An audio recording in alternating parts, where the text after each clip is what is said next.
Meus caros amigos, meus amados irmãos em Cristo,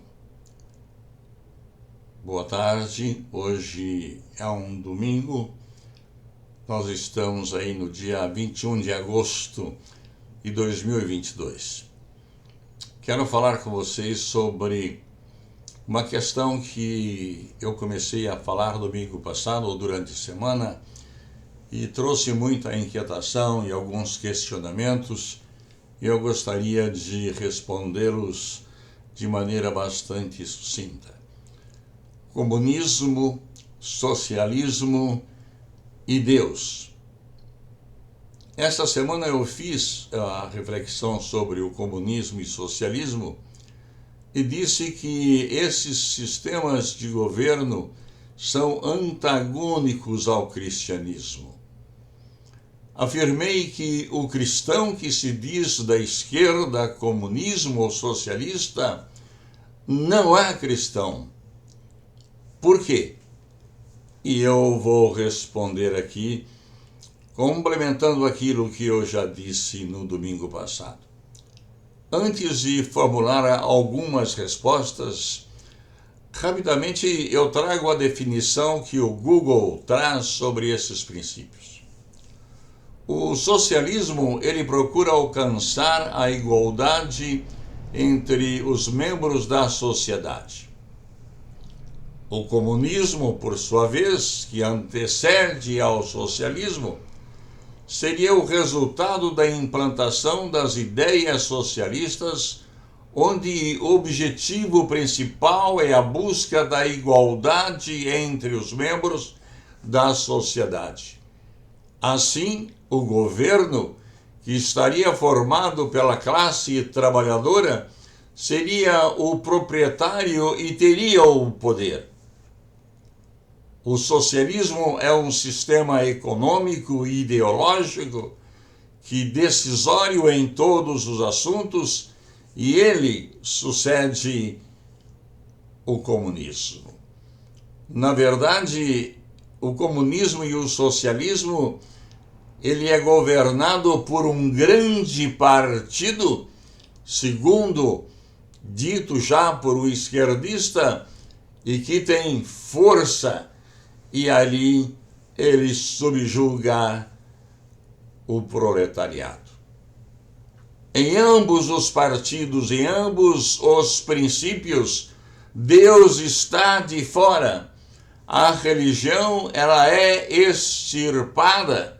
Se nos países socialistas existem as pseudas igrejas, elas existem somente de fachada e só pregam o que o grande partido permite.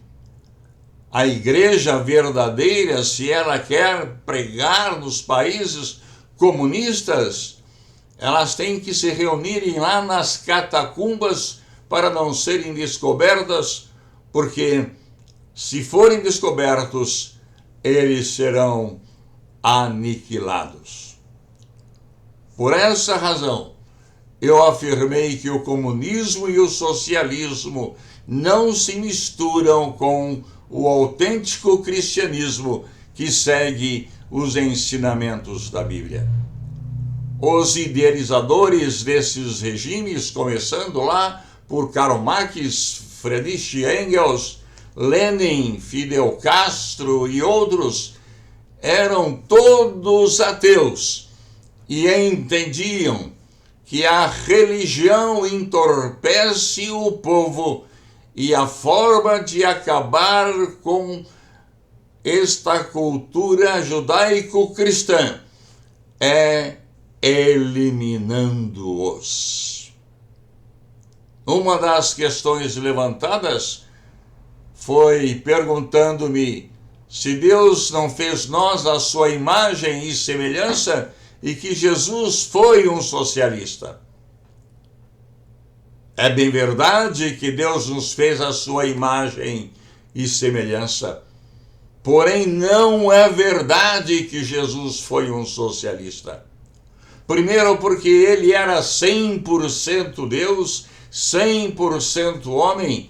Isto é difícil de entender a princípio, mas quem lê os 4 evangelhos vai compreender perfeitamente quem foi e quem é Jesus.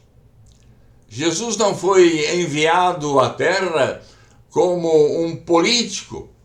Desde o princípio ele deixou bem claro que o seu reino, o seu mundo não era daqui, o que trouxe, a princípio, uma decepção aos judeus, pois eles esperavam o Messias que viesse libertá-los do jugo romano.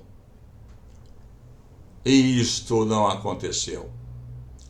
A missão de Jesus naquele tempo, ela foi salvadora, ela foi salvífica, ou seja, ele veio para dar a sua vida para que todos nós que o aceitamos sejamos salvos.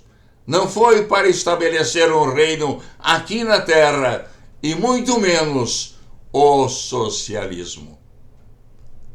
Fazer ação social, fazer boas obras, como ele recomendou, não implica em ser socialista, mas faz parte da vida que a ele quer seguir, praticar boas obras que acompanham e dão testemunho de sua fé ou da minha fé.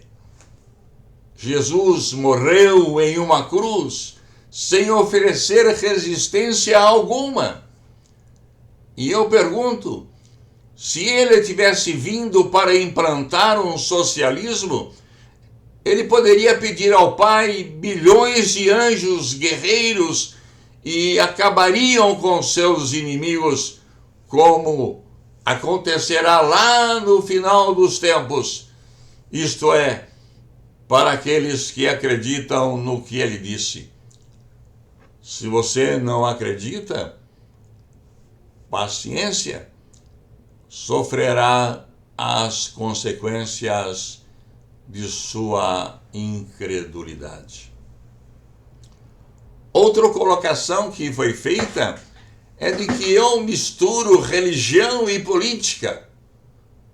Pode ser que eu não tenha sido muito claro nesse particular. Vejam só quais são as minhas prioridades. Em primeiro lugar, está Deus em minha vida.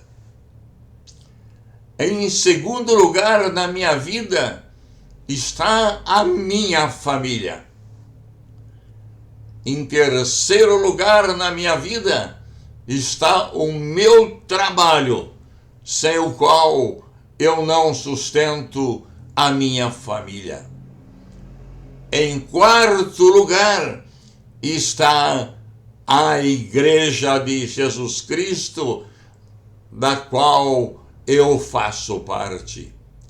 E em quinto lugar está a política.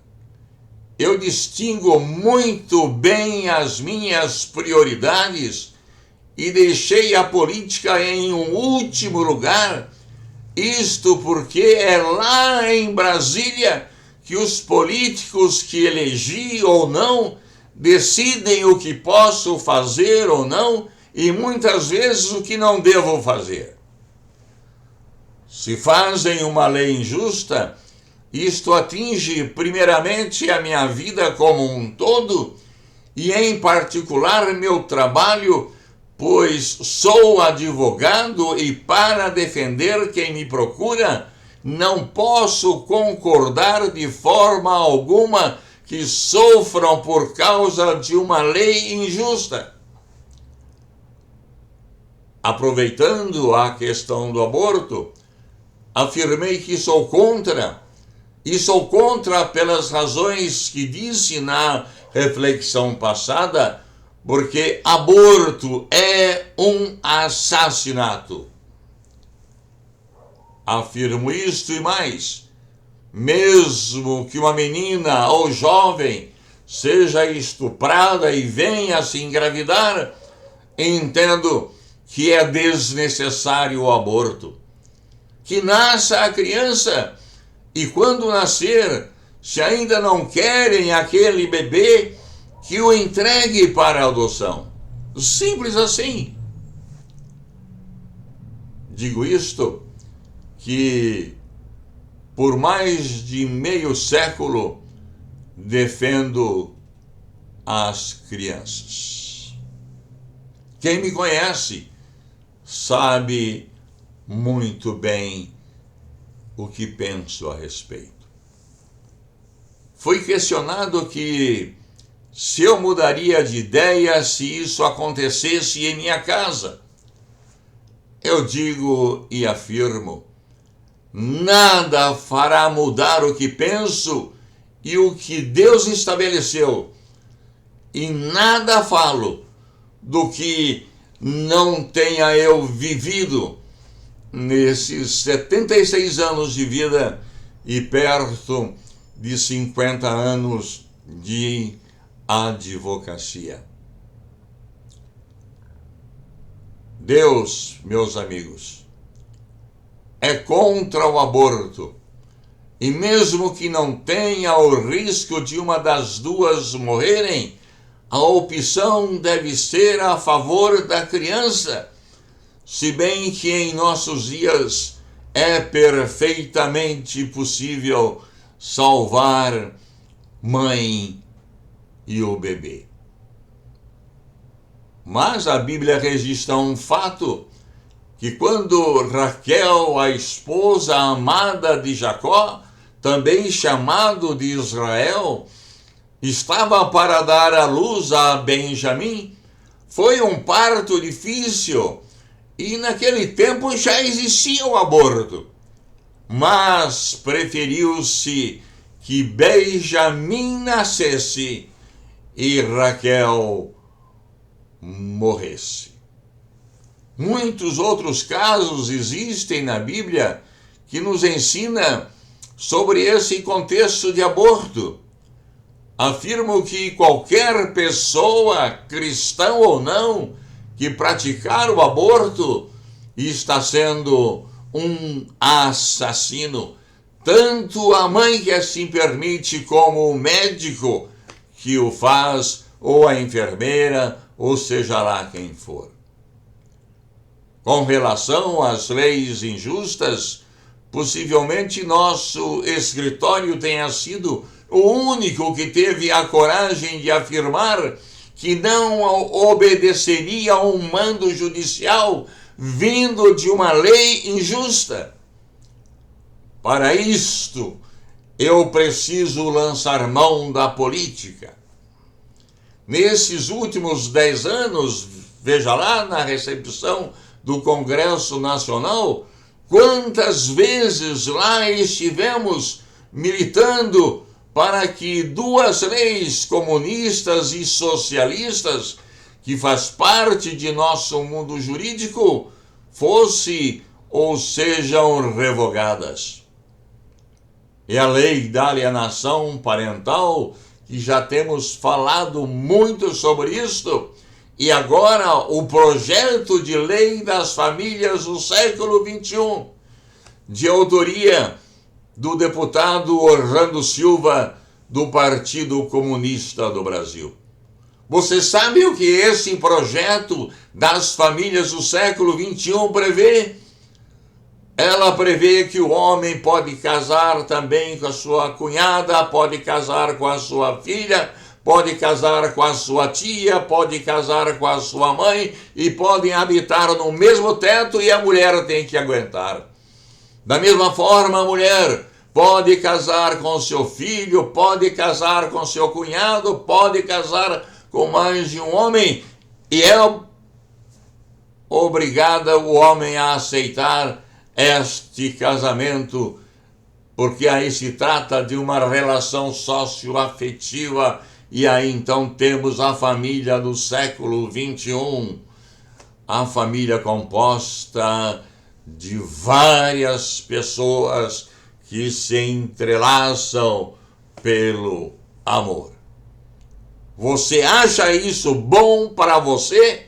para a sua família, pois então vote na esquerda, vote no Partido Comunista ou no Partido Socialista. Ora, todas essas leis e outras mais vão de encontro contra o que Deus estabeleceu, e eu, como advogado, cidadão desse país, que pago os meus impostos, tenho sim todo o direito de ir ao Congresso Nacional e reclamar das leis que entendo prejudicam nós brasileiros. Para não me delongar, abordarei somente mais uma questão: pena de morte. Sou advogado e sempre trabalhei na defesa, mas sou favorável à pena de morte contra crimes hediondos, quando não exista uma dúvida razoável que aquele crime foi praticado. Sou sim a favor da pena de morte. A Bíblia dá conta que Deus instituiu a pena de morte em caráter punitivo. Nos Estados Unidos, em vários estados que o compõem, que o formam, existe a pena capital como meio punitivo. Na Indonésia, 2 brasileiros, irmãos nossos de sangue, foram fuzilados por terem cometido o crime de tráfico de drogas. Isso que o Estado fez, fuzilando os brasileiros, não é crime. É a pena por fazerem o que era errado naquele país. Diferentemente dos comunistas ou socialistas, que matam para eliminar seus opositores, especialmente os cristãos. Vejam o que está acontecendo com os padres na Nicarágua. Daniel Ortega está prendendo-os, muitos deles estão desaparecidos e certamente já estão mortos. É exatamente o que acontecerá com o Brasil se a esquerda ganhar. Antes desse período em que se fala em política, procure os vídeos dos candidatos que hoje estão na esquerda e compare com o que estão dizendo agora. Lá nos vídeos do ano passado, aquele candidato a presidente lá do Ceará disse que nós temos que acabar com a moral judaico-cristã e que isso será feito mediante o controle social. E o que você entende por controle social? Senão a eliminação daqueles que se opõem a deixar a moral judaico-cristã. Hoje eles estão mentindo, achando que os cristãos são idiotas e acreditam em suas mentiras. Não acreditam em Deus, no entanto, se postam com uma Bíblia na mão. Mas no passado falaram em acabar com esse livro que traz a moral judaico-cristã que os atrapalham. Um dos esquerdistas, em um terreiro de Umbanda ou sei lá o que seja, afirmou um dia desse que o diabo está com ele, e quando ele entrar lá no Palácio do Planalto, ele levará o pai de santo para que lá ocupe um ministério. Pregam eles a liberação da droga. Quem já teve que lidar com um filho que vive no mundo das drogas? Quem já sentiu o que é uma pessoa drogada? O cristão não pode pactuar com esta prática. E se ele concorda com essa prática, ele não tem absolutamente nada do que Jesus Cristo ensinou.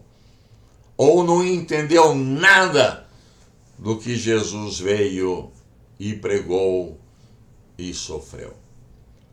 Prega à esquerda a soltura dos presidiários. Em uma sociedade constituída não há como viver com o criminoso, pois a próxima vítima pode ser você. Pregam o controle social, como já disse, e o fazem fechando os templos, como já ensaiaram nesses 2 anos em que houve a pandemia. Aquilo foi apenas um teste, mas é aquilo que acontecerá se eles forem eleitos. Fecharão os templos, seja de que natureza forem, colocam uma mordaça nos cristãos para não pregarem o evangelho à semelhança do que Daniel Ortega está fazendo na Nicarágua, como disse, onde os padres estão sendo presos e outros já estão desaparecidos. E você, que se diz cristão, se você pensa diferente do que Jesus ensinou e do que está na Bíblia, ainda é tempo de decidir de que lado você ficará. Já disse e repito, eu não tenho político nenhum pelo qual eu nutro profundo amor. Absolutamente não. Eu não tenho político de estimação. Mas eu tenho que votar naquele político que menos risco oferece à minha crença, à minha família, ao meu trabalho e à sociedade. Termino dizendo: o Senhor te abençoe e te guarde. O Senhor faça resplandecer o seu rosto sobre ti e tenha misericórdia de ti. O Senhor sobre ti levante o seu rosto e te dê a paz. Deus te abençoe muito e que o faça refletir seriamente sobre isto, o incomode e até uma próxima vez, querendo o nosso Deus. Muito obrigado por ter me assistido até o final. Mas eu estou falando isto agora para o teu bem, porque depois de outubro é possível que nós não possamos mais falar sobre isto. Muito obrigado mais uma vez.